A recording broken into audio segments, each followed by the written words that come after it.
Chaque jour sur Fréquence Évasion, retrouvez votre rendez-vous vivant au naturel. Votre santé et celle de vos proches vous préoccupent? Retrouvez-nous sur Fréquence Évasion pour découvrir qu'il est possible de vivre autrement. Rester en bonne santé n'est plus un mystère. Nous parlons des médecines alternatives, du végétarisme et les bienfaits des produits biologiques. Tous les sujets pour vivre sainement sont abordés dans Vivons au naturel sur Fréquence Évasion 2. Les pesticides en question, la Minute Info. La question de Jean-Christophe, 52 ans. Pourquoi est-ce qu'on ne peut pas tout passer en agriculture biologique ? La réponse de Jean-Charles Boquet, directeur général de l'Union des industries de la protection des plantes. Eh bien écoutez Jean-Christophe, aujourd'hui l'agriculture biologique produit globalement moins que l'agriculture traditionnelle. On estime à 20 à 30% la baisse des rendements observés donc en agriculture biologique.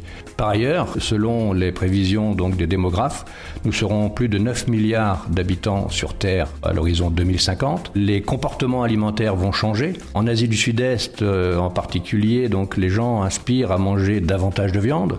Pour faire de la viande, il va falloir produire du blé, du maïs, du soja, donc des grandes cultures qui auront besoin d'être protégées grâce aux pesticides. Par ailleurs, il faut prendre en compte le fait que les terres disponibles pour cultiver sont aujourd'hui limitées. Il va donc falloir produire plus et mieux sur les surfaces disponibles pour pouvoir nourrir les 9 milliards d'êtres humains demain sur Terre.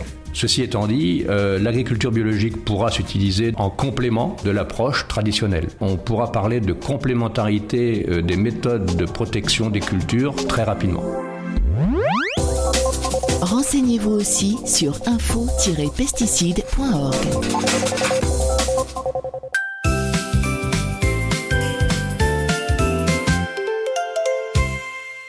Abandon, maltraitance, massacre. La souffrance animale ne connaît ni limite, ni frontières. Depuis près de 30 ans, la Fondation Brigitte Bardot intervient aux 4 coins du monde. En mer, comme sur terre. Vaccination, sauvetage, création de refuges, réintroduction en milieu naturel. Nous remportons chaque jour des victoires contre la maltraitance. Continuons le combat. Fondation Brigitte Bardot. Ne laissons pas les animaux sans défense. Fréquence Évasion. Fréquence Évasion. La question de Charlotte, 28 ans. On parle de traces de pesticides dans l'eau. Est-ce que tout est fait pour ma santé et ma sécurité ? La réponse de Nicolas Marquet, responsable des affaires environnementales à l'Union des industries de la protection des plantes. Oui Charlotte, alors avant d'être mis sur le marché, un pesticide doit faire l'objet d'un dossier scientifique précis et complet de la part des industriels, et une partie assez importante est consacrée à l'environnement, environ 40% des études, et on regarde notamment tous les aspects liés à l'eau, l'air, le sol et la biodiversité. Un produit ne sera mis sur le marché que si de larges marges de sécurité existent. Ce qui revient aussi à se poser la question de la détection de traces de pesticides dans les eaux globalement. À titre d'illustration, on sait que la limite maximale réglementaire aujourd'hui pour un pesticide donné dans l'eau de boisson, dans l'eau du robinet, est de 0,1 microgramme par litre. C'est l'équivalent d'une goutte d'eau dans une piscine olympique. Donc bien faire la part des choses entre détection et risque véritable pour le consommateur ou pour l'environnement. Donc en guise de conclusion, je rappellerai qu'en l'espace de 10 ans, selon le rapport publié par la Direction générale de la santé, on sait que la part de la population française ayant eu accès à une eau au robinet de moindre qualité est passée de 10% à moins de 0,2%.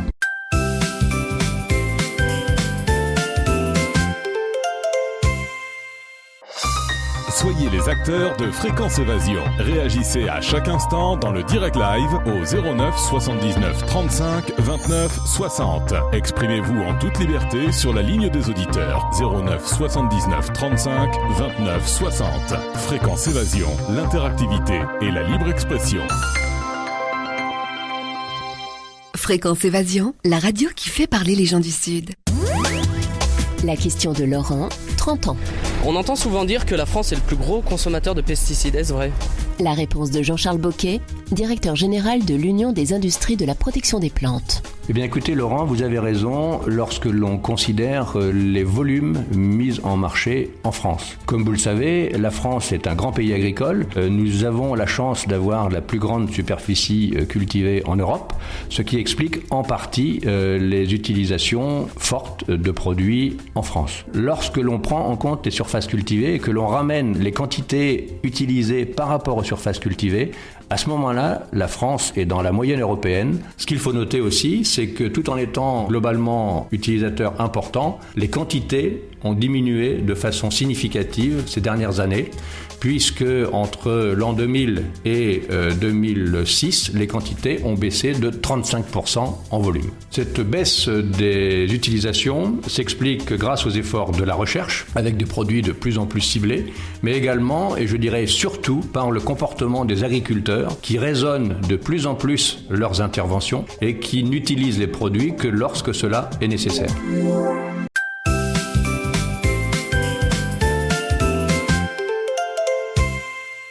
Chaque jour, sur Fréquence Évasion Radio, recherche, ovni, paranormal, faits de société, protection de l'environnement et les rendez-vous avec vos stars préférées dans Paroles de Stars. Fréquence Évasion, c'est également la voix des sudistes en Principauté de Monaco et dans le Grand Sud. Fréquence Évasion Radio, dites-nous tout. Dites-nous tout. Dites-nous tout. Prenez de l'altitude avec Fréquence Évasion. Vivons au naturel sur Fréquence Évasion 2. La question de Sandrine, 43 ans.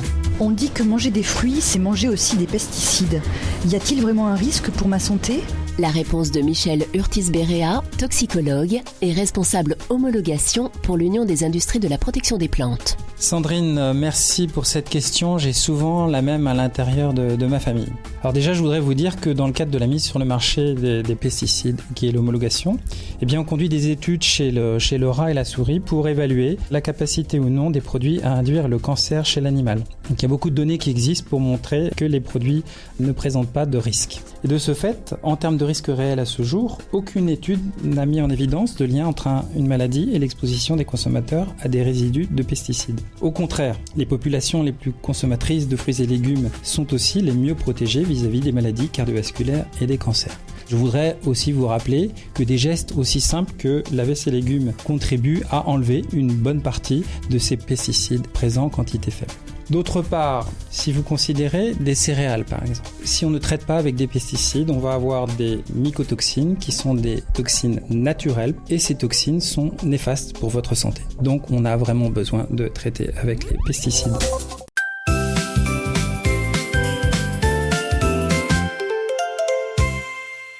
Partons à la découverte des meilleurs sites web dans Génération Internet sur Fréquence Évasion. Pour participer à Génération Internet, contactez Fréquence Évasion. Fréquence Évasion, info et détente.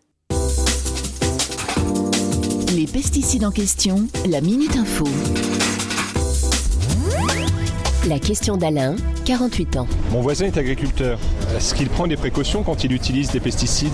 La réponse de Philippe Michel, responsable des affaires techniques et réglementaires à l'Union des industries de la protection des plantes. Donc Alain, pour répondre à votre question, les produits phytopharmaceutiques, plus connus sous le nom de pesticides, doivent bénéficier d'une autorisation de mise sur le marché avant d'être commercialisés. Et la sécurité des utilisateurs est étudiée dans la procédure d'autorisation de mise sur le marché. En matière de santé des agriculteurs, globalement, les agriculteurs ont une meilleure espérance de vie que la population générale. Et si on prend une maladie comme par exemple les cancers, les agriculteurs ont moins de cancers, tout type confondu, que la population générale. Malgré tout, les produits phytopharmaceutiques ne sont pas des produits anodins.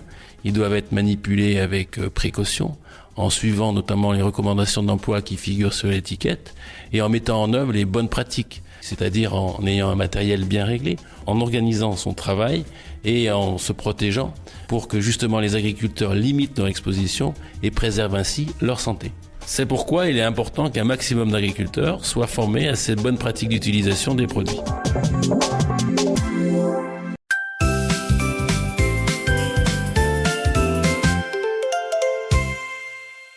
Abandon, maltraitance, massacre. La souffrance animale ne connaît ni limite, ni frontières. Depuis près de 30 ans, la Fondation Brigitte Bardot intervient aux 4 coins du monde. En mer, comme sur terre. Vaccination, Sauvetage, création de refuges, réintroduction en milieu naturel, nous remportons chaque jour des victoires contre la maltraitance. Continuons le combat. Fondation Brigitte Bardot. Ne laissons pas les animaux sans défense. Bonne journée sur Fréquence Évasion, la radio d'expression. La question de Bertrand, 25 ans. Les pesticides, ils ne tuent pas d'autres animaux comme les abeilles ? La réponse de Sandrine Leblond, experte abeilles et biodiversité pour l'Union des industries de la protection des plantes. Non Bertrand, car dans les dossiers d'homologation qui sont réalisés sur les pesticides, de nombreuses études sont faites pour évaluer l'effet des produits sur la biodiversité, et par exemple sur les abeilles ou sur les poissons.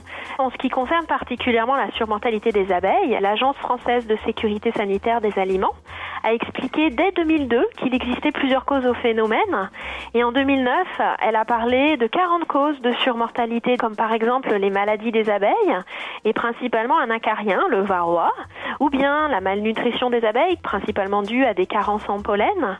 On peut aussi parler des mauvaises pratiques, qu'elles soient agricoles ou apicoles, et les mauvaises utilisations de produits pesticides en font partie.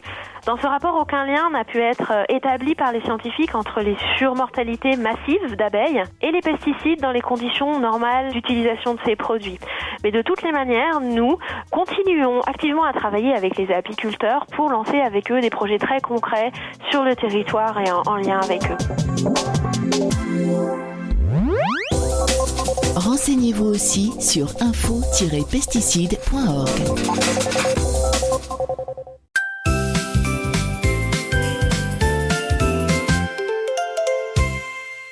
Fréquence Évasion.